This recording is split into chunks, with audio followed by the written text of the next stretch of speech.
Actually Sun பிக்சர்ஸை பொறுத்த வரைக்கும் தமிழ்நாடு தியேட்டருக்குள்ள வந்து அவங்க ஓன் ரிலீஸ் தான் பண்ணியிருக்காங்க. அவங்களுடைய உறவு நிறுவனமான ரெட் ஜெயண்ட் மூலமாக தியேட்டர் எடுத்து அவங்க ரிலீஸ் பண்ணியிருக்காங்க. இதில் ரெட் ஜெயண்டை பொறுத்த வரைக்கும் ஒரு மீடியேட்டர் தான்.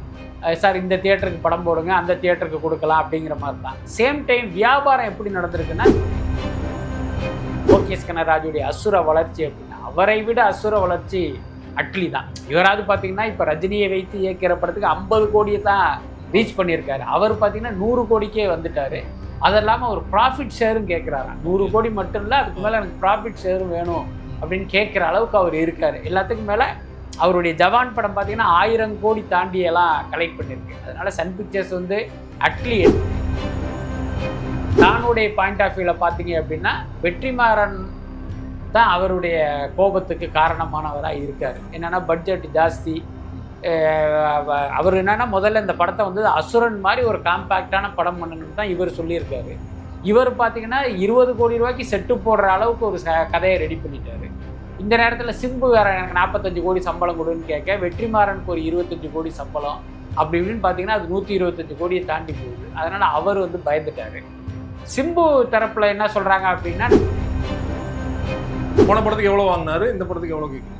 ஆக்சுவலி ரொம்ப உண்மையை சொல்ல போனால் சிம்பு வந்து மாநாடு படத்தில் வாங்கினது வெறும் 6 கோடி தான். அதுக்கப்புறம் ஏதோ 2 கோடி கூட கேட்டு ஒரு 8 கோடி வாங்கினாருன்னு நினைக்கிறேன். அந்த படத்தில் பண்ணும்போதே பார்த்தீங்கன்னா திடீர்னு ஒரு 15 கோடி 20 கோடி 25 கோடின்னு அப்படியே ஏற்றிக்கிட்டே வந்து கடைசியாக 45 கோடியில் இப்போ இந்த படத்துக்கு வந்து நின்று இருக்காரு. நீங்கள் சம்பளத்தை வந்து ஏற்றுறது ஒன்றும் தப்பு கிடையாது. ஏன்னா நீங்கள் வெற்றி கொடுத்தீங்கன்னா ஏற்றி தான் ஆகணும். நீங்கள் ஏற்றலைனாலும் ஏற்றி கொடுக்குறதுக்கு இங்கே ஆட்கள் இருக்காங்க. நீங்கள்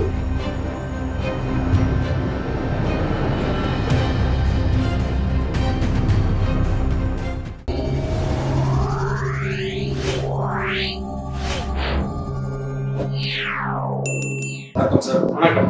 குறிப்பா சன் பிக்சர்ஸ் வந்து படத்தை வித்துட்டாங்க. ஒருவேளை வந்து படம் அடுத்தடுத்த நாட்கள்ல வந்து வசூல் கம்மியானா டிஸ்ட்ரிபியூட்டர் தான் பாதிப்பு ஏற்படுமா? இல்லை, ஆக்சுவலி சன் பிக்சர்ஸை பொறுத்த வரைக்கும் தமிழ்நாடு தியேட்டருக்குள்ள வந்து அவங்க ஓன் ரிலீஸ் தான் பண்ணியிருக்காங்க. அவங்களுடைய உறவு நிறுவனமான ரெட் ஜெயண்ட் மூலமாக தியேட்டர் எடுத்து அவங்க ரிலீஸ் பண்ணியிருக்காங்க. இதில் ரெட் ஜெயண்டை பொறுத்த வரைக்கும் ஒரு மீடியேட்டர் தான்.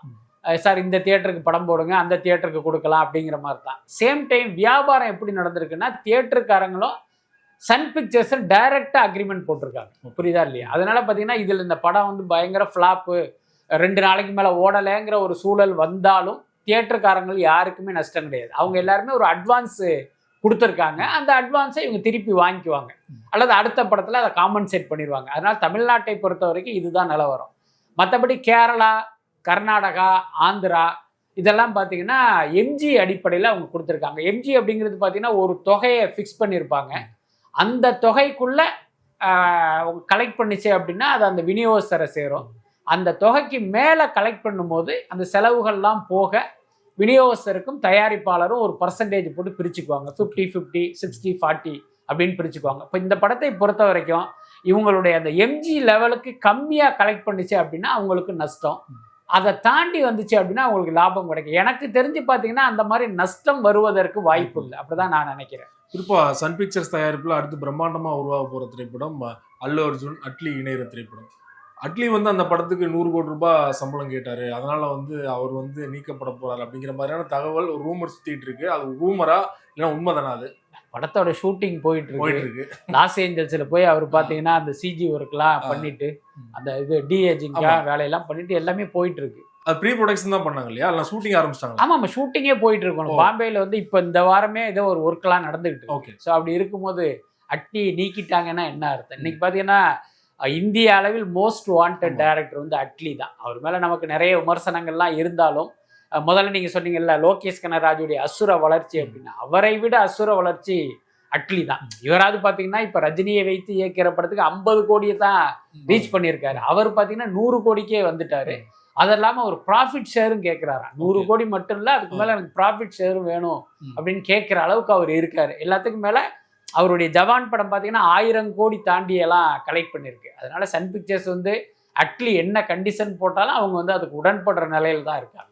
நீங்கள் சொல்கிற மாதிரி 100 கோடி ரூபாய் சம்பளம் கொடுத்தும் ப்ராஃபிட் ஷேர் கொடுக்குற அளவுக்கு அட்லி அந்த படத்தை பெரிய அளவில் வெற்றி பெற்றாதானே போட்ட காசே எடுக்க முடியும். இல்ல வாய்ப்பு இருக்கு. 250 கோடி ரூபாய் பட்ஜெட் சொல்றாங்க. ஆமாமா, அதுல மாற்றம் இல்லை. அதுக்கு என்ன காரணம் அப்படின்னா, இப்ப அல்லு அர்ஜுன் அவருக்கு அதுல டூயல் ரோலு, தீபிகா படுகோன் இருக்காங்க, அதெல்லாம ஒரு 3 ஹீரோயின் இருக்காங்க. இந்த படம் பாத்தீங்கன்னா ஒரு சயின்ஸ் ஃபிக்ஷன் படங்கிற மாதிரி ஒரு தகவல் இருக்கு. ஸோ எல்லாம் சேர்ந்து பாத்தீங்கன்னா இவங்க ஒரு பெரிய ஹைப்பை கிரியேட் பண்ணி அல்லது தானா கிரியேட் ஆகி ஸோ அந்த அளவுக்கு அது போகும் அப்படின்னு தான் நினைக்கிறேன். பட் அந்த படம் வந்து எந்த அளவுக்கு கலெக்ட் ஆகும், எந்த அளவுக்கு பிஸ்னஸ் ஆகுங்கிறது நமக்கு இப்ப கணிக்க முடியாது. இருந்தாலும் அவங்கள பொறுத்த வரைக்கும் ஒரு நம்பிக்கையில பண்ணிட்டு இருக்காங்க. அதே போல வெற்றிமாறன் சிம்பு இணையற படம் பத்தி நீங்களும் வலைபேச்சில் பேசியிருந்தீங்க. படம் ஏதோ டிராப் ஆகிற சுச்சுவேஷன்ல இருக்கு அப்படின்னு சொல்லிட்டு, என்ன ரீசன் சார்? ஆமா, அது கிட்டத்தட்ட டிராப் அப்படிங்கிறது தான் உண்மை. அதே நேரம் அது பார்த்தீங்கன்னா என்ன சொல்லுவாங்க, ஒருத்தருக்கு திடீர்னு ஹார்ட் ஃபெயிலியர் ஆகி ஒரு மரணத்தை தழுவுகிற நேரத்தில் அந்த கடைசி நேரத்தில் அந்த ஹார்ட்ல வந்து ஒரு ஷாக்கு கொடுத்து அந்த ஆளுக்கு உயிர் பிழைக்க வைக்கிற ஒரு அட்டம்ப்ட் நடக்கும். கிட்டத்தட்ட அந்த மாதிரியான ஒரு முயற்சி இப்போ நடந்துகிட்டு இருக்கு. என்ன காரணம் அப்படின்னா, இப்போ தானுடைய பாயிண்ட் ஆஃப் வியூவில் பார்த்தீங்க அப்படின்னா வெற்றிமாறன் தான் அவருடைய கோபத்துக்கு காரணமானவராக இருக்காரு. என்னன்னா பட்ஜெட் ஜாஸ்தி. அவர் என்னன்னா முதல்ல இந்த படத்தை வந்து அசுரன் மாதிரி ஒரு காம்பேக்டான படம் பண்ணணும்னு தான் இவர் சொல்லியிருக்காரு. இவர் பார்த்தீங்கன்னா 20 கோடி ரூபாய்க்கு செட்டு போடுற அளவுக்கு ஒரு கதையை ரெடி பண்ணிட்டாரு. இந்த நேரத்தில் சிம்பு வேற எனக்கு 45 கோடி சம்பளம் கொடுன்னு கேட்க, வெற்றிமாறனுக்கு ஒரு 25 கோடி சம்பளம் அப்படி இப்படின்னு பார்த்தீங்கன்னா அது 125 கோடியை தாண்டி போகுது. அதனால அவர் வந்து பயந்துட்டாரு. சிம்பு தரப்புல என்ன சொல்றாங்க அப்படின்னா, நான் வந்து சம்பளம்லாம் கேட்கவே இல்லை, ஏஜிஎஸ்ல என்ன கொடுத்தாங்களோ அதை கொடுங்கன்னு தான் நான் சொன்னேன், என்ன அந்த அக்ரிமெண்ட்டே நான் அவங்களுக்கு அனுப்பிச்சிட்டேன்.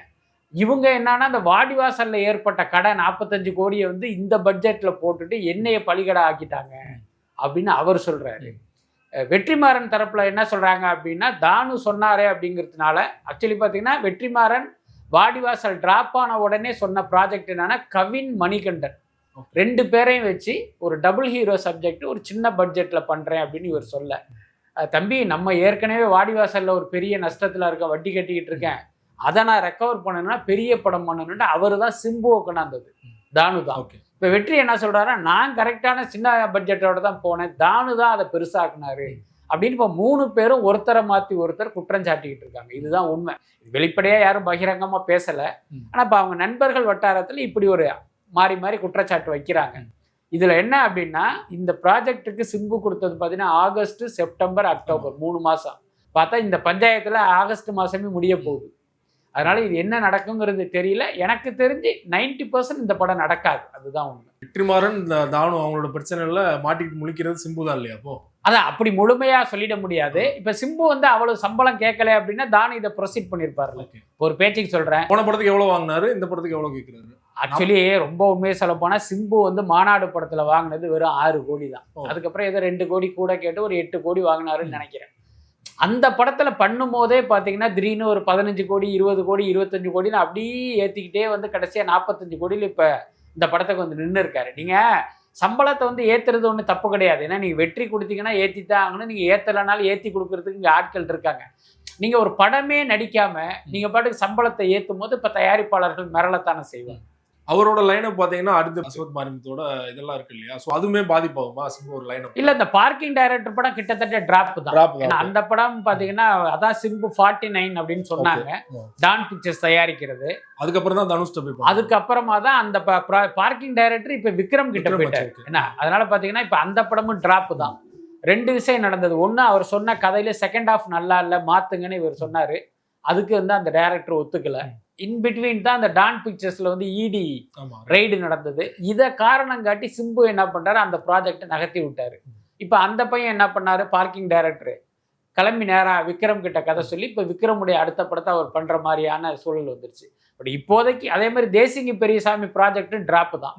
சிம்புடைய 50வது படம் அது. அவர் என்ன பண்ணாரு அப்படின்னா, நான் 2 வெற்றி கொடுத்தா தான் இந்த படத்துக்கு ப்ரொடியூசரே வருவாங்க. ஏன்னா 150 கோடி 200 கோடி யாரும் வரமாட்டாங்க, அதனால நீ வேற படம் பண்ணிட்டு அவர் அனுப்பிச்சு விட்டாரு. தேசிங்க பெரியசாமி தான் பெரிய வெற்றி கொடுத்துட்டு ரொம்ப நாளா சும்மா இருக்கு. ஆமா, அவரும் பாத்தீங்கன்னா கிட்டத்தட்ட சிம்பு பின்னால 3-4 வருஷம் டிராவல் பண்ணி இப்ப அவர் கதையும் முடிஞ்சிருச்சு. இப்போதைக்கு சிம்புடைய ப்ராஜெக்ட் அப்படிங்கிறது அஸ்வத் மாரிமுத்து இயக்கத்தில் ஏஜிஎஸ் தயாரிக்கிற படம். அந்த படத்துக்கு நவம்பர் மாசம் ஒரு டேட் கொடுத்திருக்காரு. இப்ப அது என்ன நடக்க போகுது அப்படிங்கிறது போக போக தான் தெரியும். அதுக்கும் 45 கோடி தான் சம்பளமா? இல்ல, அதுக்கு வந்து இதை விட கம்மி தான் சம்பளம். அவர் தான் ப்ராஃபிட் ஷேரும் பேசியிருப்பாருன்னு நினைக்கிறேன். அதே போல அஜித் அவருடைய அடுத்த படத்தை ரோமியோ பிக்சர்ஸ் தான் தயாரிக்க போறதா தகவல் வந்தாலும் அபிஷியலா ஏன் அனௌன்ஸ் பண்றதுக்கு இவ்வளவு தாமதம் நினைக்கிறீங்க? ஆக்சுவலி பார்த்தீங்கன்னா அந்த படம் இப்போ ஆரம்பிக்க போகிறது இல்லை. அவங்க பார்த்தீங்கன்னா அக்டோபர் நவம்பரில் தான் ஆரம்பிக்க போகிறாங்க. அதை எதுக்கு இப்பயே நம்ம பண்ணுவானே. இப்போ அஜித்தை பொறுத்த வரைக்கும் ரேஸில் இருக்காரு. ஸோ அஜித் குறித்த வருகிற செய்திகள் எல்லாம் அந்த ரேஸ் ரிலேட்டடாக இருக்கணும்னு அவங்க நினைக்கலாம். இப்போ நீங்கள் திடீர்னு இப்படி ஒரு படத்தை அனௌன்ஸ் பண்ணிட்டீங்க அப்படின்னா மொத்த அஜித் ரசிகர்களும் இதில் ஃபோக்கஸ் ஆகிடுவாங்க. இங்கே வந்து இவர் கார் ரேஸில் வந்து கப்படிச்சா கூட அதை கண்டுக்க மாட்டாங்க. அதனால அவங்க ரொம்ப டிலே பண்ணுறாங்க. அது அல்லாமல் இந்த ப்ராஜெக்டில் நிறைய குழப்பங்கள் இருக்குது. கூடுதல் தகவல் என்னன்னா அஜித்தே இந்த படத்தை தயாரிக்கிறார் ரோமியோ பிக்சர்ஸ் பெயரில்ங்கிற மாதிரி ஒரு தகவல்லாம் இருக்கு. அதனால இது அப்படி போக போகத்தான் இதனுடைய கிளாரிட்டியே கிடைக்கும். ஏற்கனவே ஒரு படம் தயாரித்து பெரிய அளவில் கையை சுட்டுக்கிட்டாரு, மீண்டும் அந்த ரிஸ்க் எடுப்பாரா? இல்ல ஏற்கனவே அஜித் பாத்தீங்க அப்படின்னா அந்த ஒரு எல்லாருக்கும் தெரிந்த மாதிரி அவர் படத்தை தயாரிச்சாரு. அதுல பிரச்சனையாச்சு. இப்ப நீங்க இன்னொருத்தர் பெயர்ல வந்து பண்றதுங்கும் போது ஒரு பெரிய பிரச்சனை இல்லை. அதனுடைய லாப நஷ்டம் அவரை நோக்கி வராது. இப்ப யார் பெயர்ல தயாரிக்கிறாங்களோ அவர்கிட்ட தான் அது போகும். தியரட்டிக்கல் ரைட்ஸ்லாம் வந்து ப்ரொடியூசருக்கு, நான் தியரட்டிக்கல் ரைட்ஸ் வந்து அஜித்துக்கு, அப்படின்லாம் ஒரு டேர்ம்ஸ் பேசினாங்க. கடைசியில் அதுவுமே இல்லையா? பட் இது எல்லாமே செவிவெளி செய்திகள் தான். ஏன்னா அஜித்தை வந்து ரொம்ப க்ளோஸா அறிந்தவர்கள் இந்த விஷயத்தை வந்து நம்ப மாட்டாங்க. என்னுடைய பர்சனலா கேட்டீங்க அப்படின்னா அஜித் சொந்த படம் எடுக்கிறாருங்கிறதே நான் நம்பலை. என்னன்னா அஜித்தை பொறுத்த வரைக்கும் பணத்துல வந்து ரொம்ப கராரான ஆள். உங்களுடைய கற்பனைக்கு எட்டாத அளவுக்கு பணத்துல வந்து ரொம்ப ரொம்ப ரொம்ப ரொம்ப கவனமான ஆள். இப்போ உதாரணத்துக்கு பார்த்தீங்கன்னா அவர் ஒரு படம் கமிட் பண்ணா இப்போ 100 கோடி சம்பளத்தில் படம் பண்ணுறாரு அப்படின்னா 50 கோடி அட்வான்ஸாக கொடுத்துடணும். அடுத்த 50 கோடி பார்த்தீங்கன்னா இந்த படப்பிடிப்பு நடக்கிற காலகட்டத்தில் 1ஆம் தேதியான 5 கோடி, 1ஆம் தேதியிலேருந்து 5ஆம் தேதிக்குள்ளே 5 கோடி நான் அக்கௌண்ட்டில் போட்டுகிட்டே இருக்கணும். இதில் என்ன ஹைலைட் அப்படின்னா 5ஆம் தேதி அந்த 5 கோடியை போடணும். 3ஆம் தேதியிலேருந்தே உங்களுக்கு அலர்ட் மெசேஜ் வர ஆரம்பிச்சிடும். போட்டாச்சா இன்னும் சொல்லப்போனால் அந்த படத்தினுடைய ப்ரொடியூசர் நேராக வந்தால் கூட அஜித் முகம் கொடுத்து பேச மாட்டார், பணம் போடாத வரை. அது எனக்கு அந்த படத்தை அவரை வைத்து படம் எடுத்த தயாரிப்பாளர் சொன்னது. இந்த 5 கோடி போடுற வரைக்கும் அஜித் வந்து நம்மளை பார்த்தீங்கன்னா ஏதோ ஒரு புழுவை பார்க்குற மாதிரி பார்ப்பாரு. அந்த 5 கோடி கிரெடிட் ஆகி அவருக்கு மெசேஜ் வந்து அடுத்த நிமிஷம் வாங்க டீ சாப்பிடலான்னு கூப்பிடுவார். அதுக்கு முதல் வரைக்கும் அவர் நம்மளை கண்டுக்கவே மாட்டார் அப்படின்லாம் சொல்லுவாங்க. இதை எதுக்கு சொல்கிறேன் அப்படின்னா அஜித்தை பொறுத்தவரை பணத்தில் வந்து அவ்வளவு கராரான ஆள். அவர் வந்து ப்ராஃபிட் ஷேருக்கு அந்த தியேட்டர்கள் நான் தியேட்டர்கள்ங்கிற அந்த டேர்முக்கு வர்றது, அவர் இந்த தயாரிப்பு சுமையை சுமக்கிறதுங்கிறதெல்லாம் சாத்தியம் இல்லை அப்படின்னு தான் நான் நினைக்கிறேன். இடைப்பட்ட காலத்தில் குட் பை டக்லி படம் ரிலீஸ் ஆகி சில மாதங்கள் ஆயிடுச்சு. ஆனால் இன்னும் சேட்டலைட் வந்து கம்மியான தொகை தான் கேட்குறாங்க அப்படிங்கிற மாதிரி. அதாவது பார்த்தீங்கன்னா அவருடைய படம் வந்து சேட்டலைட் வந்து இன்னும் விற்கலை, அதுதான் முக்கியம். அதாவது படம் ரிலீஸுக்கு முன்னால் பார்த்தீங்கன்னா ஒரு 30 கோடிக்கு வாங்கிக்கிறதுக்கெல்லாம் ஆஃபர் கொடுத்துருக்காங்க. ஆனால் என்னன்னா அவங்க அப்போ வந்து இல்லை இந்த படத்தை இன்னும் ஜாஸ்தி விலைங்கிற மாதிரி சொல்லி கடைசியில் படம் ரிலீஸ் ஆகி வாங்குறதுக்கு ஆளே இல்லை. அதுதான் உண்மையான விஷயம். நிறைய ஒரு கேள்வி சார், ஜனநாயகன் படம் பொங்கலுக்கு வெளியாகிறது உறுதியாயிருச்சு. நான் இடைப்பட்ட காலத்தில் பெரிய அளவில் எந்த அப்டேட்டுமே இல்லையே, திட்டமிட்ட அப்டேட் எதுவும் கொடுக்க வேணாம் அப்படிங்கிற. ஆமாம், அதில் ரொம்ப தெளிவாக இருக்காங்க. ஏன்னா இப்போதைக்கு பார்த்தீங்கன்னா விஜய் என்பவர் தாவேகா கட்சியினுடைய தலைவர். அது ரிலேட்டடான செய்திகள் மட்டும்தான் மக்கள்கிட்ட போகணுங்கிறதுல ரொம்ப உறுதியாக இருக்காங்க. அதனால ஜனநாயகன் குறித்து எந்த செய்தியுமே நம்ம அதிகாரப்பூர்வமாக கொடுக்க வேணாம் அப்படிங்கிறதுல அவங்க உறுதியாக இருக்காங்க. அதனால தான் இப்போ அடக்கி வாசிக்கிறாங்க. மிக்க நன்றி சார். நன்றி.